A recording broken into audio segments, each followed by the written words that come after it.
Assalamualaikum warahmatullahi wabarakatuh. Materi kali ini mengenai kebijakan dividen. Jadi kebijakan dividen ini merupakan salah satu fungsi dari manajemen keuangan. Ini berkaitan erat juga dengan struktur modal pada perusahaan. Kemudian apa itu dividen?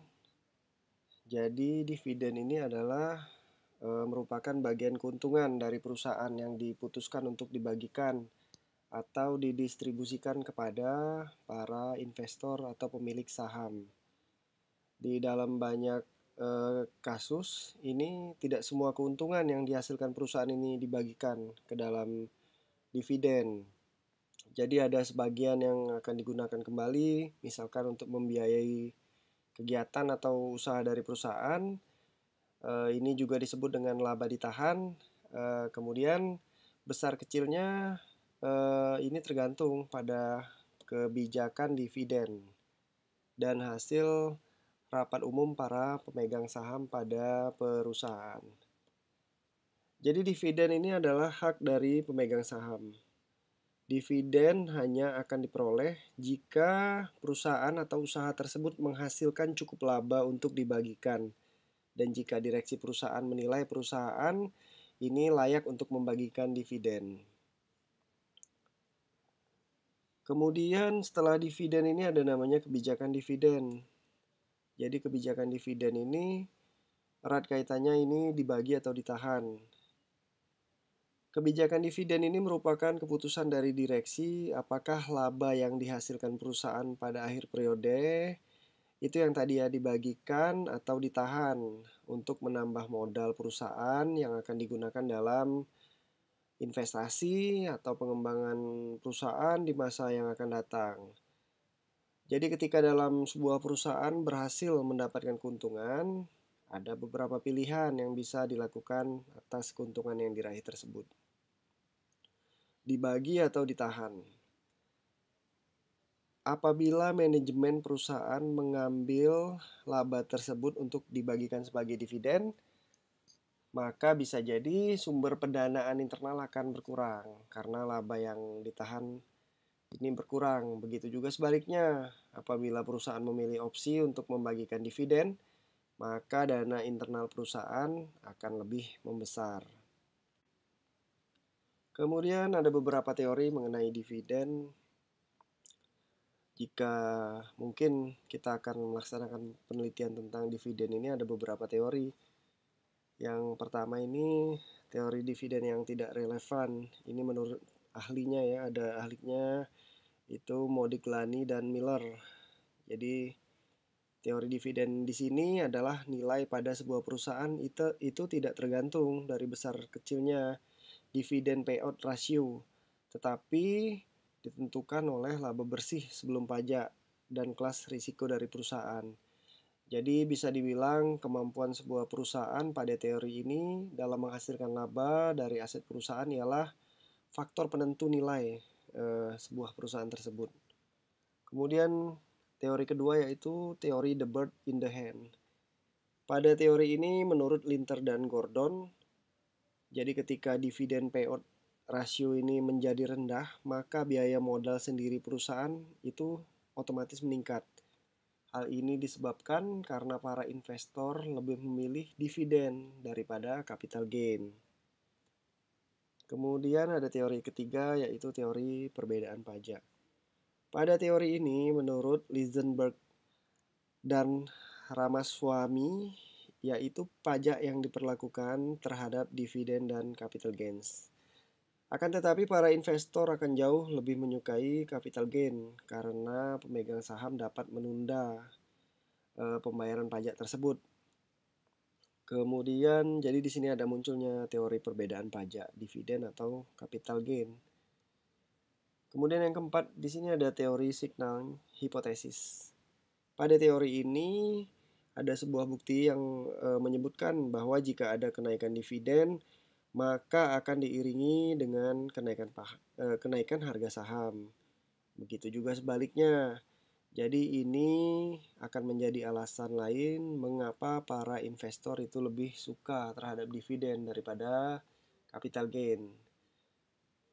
Kemudian teori yang kelima yaitu teori clientele effect. Pada teori ini menyebutkan bahwa para pemegang saham itu mempunyai pandangan yang berbeda terhadap kebijakan dividen pada suatu perusahaan. Dividen payout ratio yang tinggi itu jauh lebih disukai oleh para investor yang butuh penghasilan saat ini.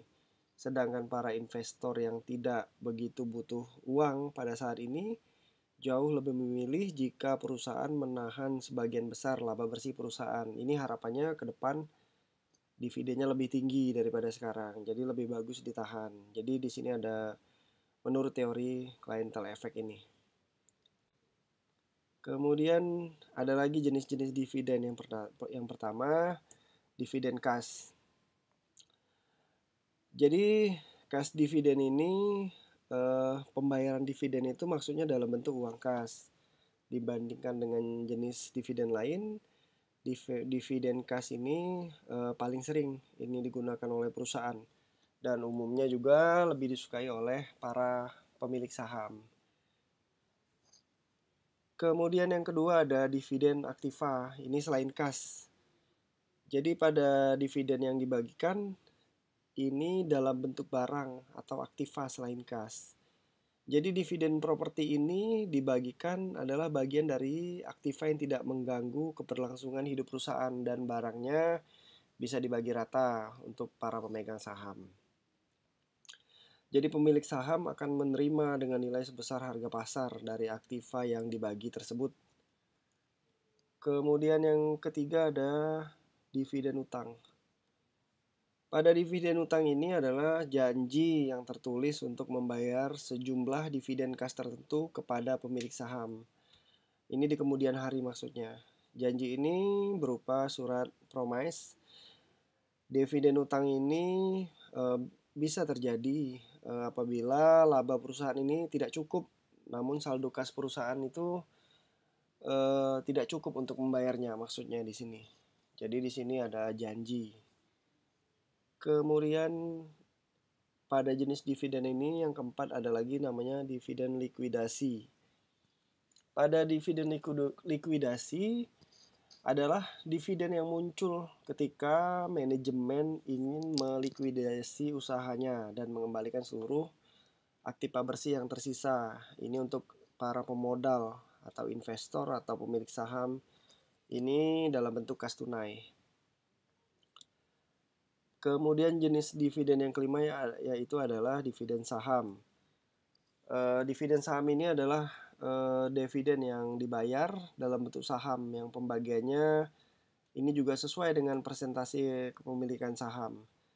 Jadi dividen saham ini tidak berbentuk uang kas tunai.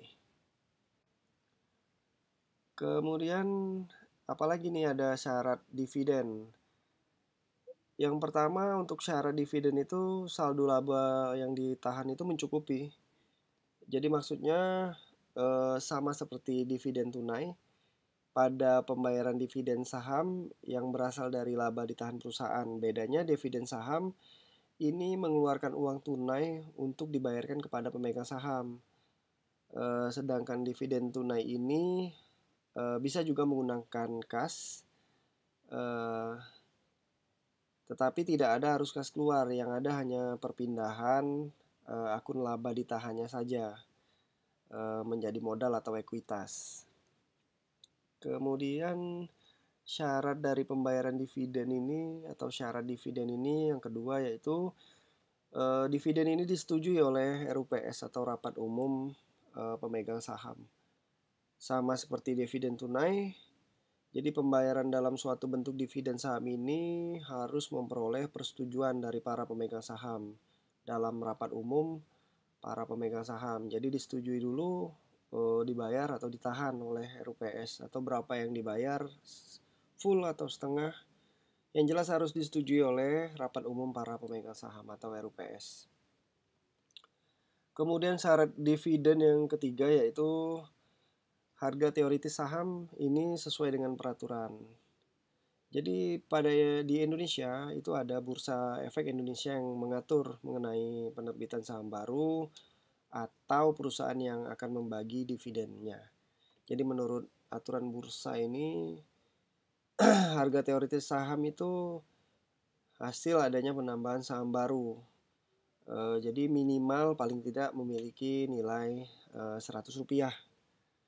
Dikecualikan pada perusahaan yang bisa memberikan keyakinan kepada bursa efek bahwa apabila perusahaan tidak membagikan dividen saham, ini bisa berpengaruh yang jelek terhadap nilai perusahaan atau keberlangsungan perusahaan.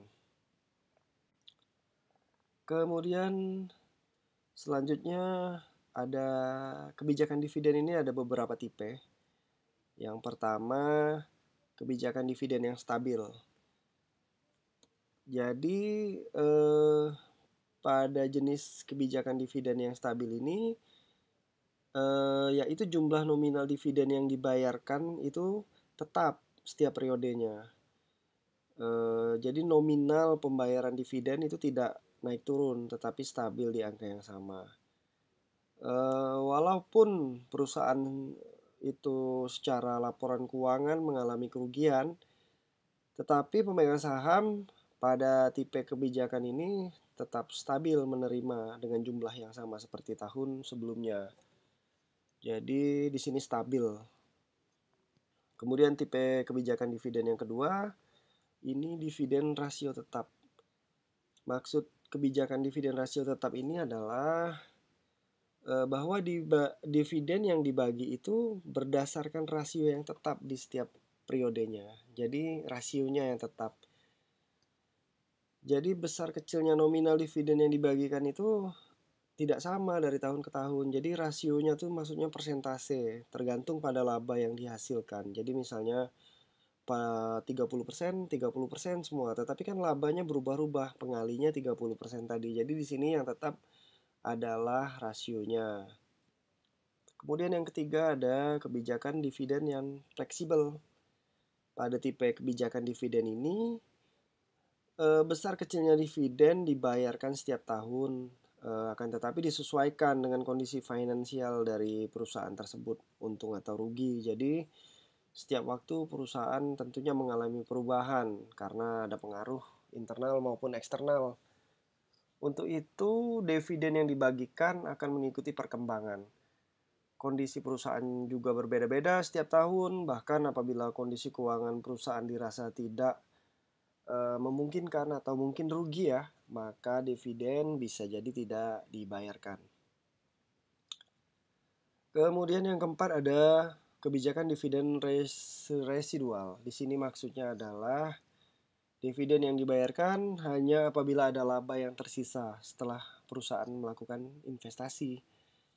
Jadi apabila laba yang diinvestasikan kembali tidak tersisa, maka tidak ada di sini pembagian dividen. Jadi laba yang dihasilkan itu yang pertama digunakan untuk investasi dulu.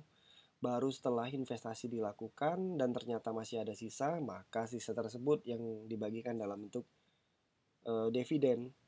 Biasanya tipe investor yang senang dengan kebijakan residual ini adalah investor jangka panjang yang lebih mengharapkan perkembangan perusahaan untuk jangka panjang daripada dividen yang sifatnya sementara. Kemudian yang kelima, itu ada kebijakan dividen rendah, tetapi ada ekstra, plus ekstra. Maksudnya adalah kebijakan dividen yang dibayarkan secara rutin setiap periode itu dalam jumlah yang rendah. Jadi ketika kondisi laba normal, dividen yang dibagi itu tetap rendah. Namun meskipun ditetapkan rendah, tetapi ketika perusahaan itu berhasil meraih prestasi, maka perusahaan akan menambah ekstra dividen. Penambahan dividen ekstra ini biasanya direspon baik oleh pasar dan harga saham perusahaan itu mengalami kenaikan yang bagus. Kemudian dividen ini ada diumumkan. Jadi pengumuman dividen ini merupakan informasi yang sangat ditunggu oleh pasar. Jadi pengumuman dividen ini, pengumuman laba dan pengumuman dividen ini sering digunakan manajer perusahaan untuk memberikan informasi bahwa perusahaan ini berjalan dengan baik. Kemudian ini pengumuman dividen ini terkadang lebih bernilai daripada pengumuman informasi laba di sini. Jadi sepanjang perusahaan mempunyai rencana pengembangan dan investasi yang return-nya menjanjikan atau meyakinkan, maka perusahaan akan menggunakan laba yang dihasilkan tersebut untuk mendanai rencananya. Kemudian rencananya tersebut tentunya rencana yang diharapkan mempunyai prospek yang cerah. Kemudian dividen ini dibayarkan dengan tujuan yang pertama itu kemakmuran tentunya bagi para pemegang saham. Kemudian yang kedua, dividen ini dibayar itu untuk menunjukkan likuiditas perusahaan. Jadi perusahaannya sehat. Jadi likuiditas itu merupakan kemampuan perusahaan dalam memenuhi kewajiban jangka pendek yang dimilikinya pada saat kewajiban tersebut jatuh tempo. Kemudian yang ketiga, tujuannya yaitu memenuhi kebutuhan para pemegang saham tentunya, karena ketika orang berinvestasi saham tentunya mengharapkan kemakmuran dan memenuhi kebutuhannya dengan saham yang sudah diinvestasikannya. Kemudian yang keempat, tujuan pembayaran dividen ini bisa menjadi komunikasi antara manajer dan pemegang saham. Jadi komunikasi yang dimaksud di sini adalah bagaimana untuk prospek ke depan, terus tentang evaluasi dan sebagainya antara manajer dan pemegang saham. Baik, materi mengenai kebijakan dividen selesai. Terima kasih. Assalamualaikum warahmatullahi wabarakatuh.